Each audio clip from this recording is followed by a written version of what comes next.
People want people to deliver content that has personality, that has attitude, that will inform and entertain them. And I think that's the really critical thing. And that's the thing that the vast majority of PR companies, marketing companies and big businesses just don't get. And the reason they don't get it is, of course, because they are absolutely terrified by the anarchic nature of social media.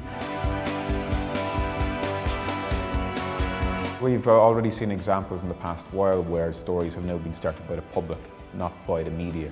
And the media have almost been told to follow up on this. I've sat in the back of a taxi with the current Deputy Prime Minister of England, for example, Nick Clegg, and whilst in the back of that taxi, I live streamed video, photographs, I recorded and uploaded audio and captured HD and crowdsourced questions for the event that we were travelling to. And by the time we got there, we'd almost had a programme's worth of content in the bag, all from a mobile phone.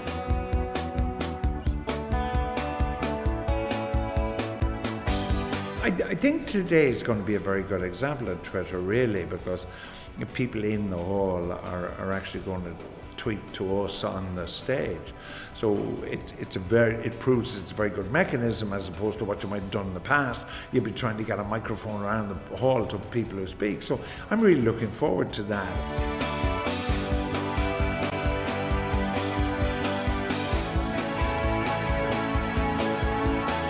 I think the exciting thing about social media is that it's, in my opinion, making experiences and products and services less about spin and promotion and more about the underlying content. So I think in this era of social media, it's going to be less about placement and more just about better content.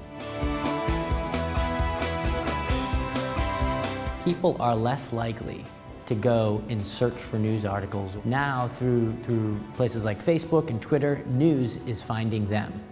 And so content is being based much more around people, and they're consuming what's interesting people. Content is king, but also engagement is queen. So I mean, you have to create a culture of content creation whereby you know that you're going to have a constant stream of photographs, of videos, of comments going both ways.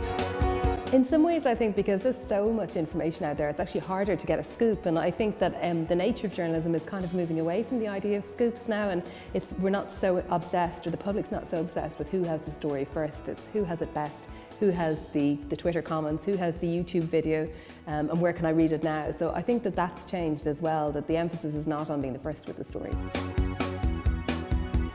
More than 35 hours of new video content is being uploaded on YouTube every minute. And you mustn't talk about stuff that's irrelevant to the audience you're discussing it with. So I try to make our digital dialogue with our consumers relevant and interesting. As I said in my presentation, content's key.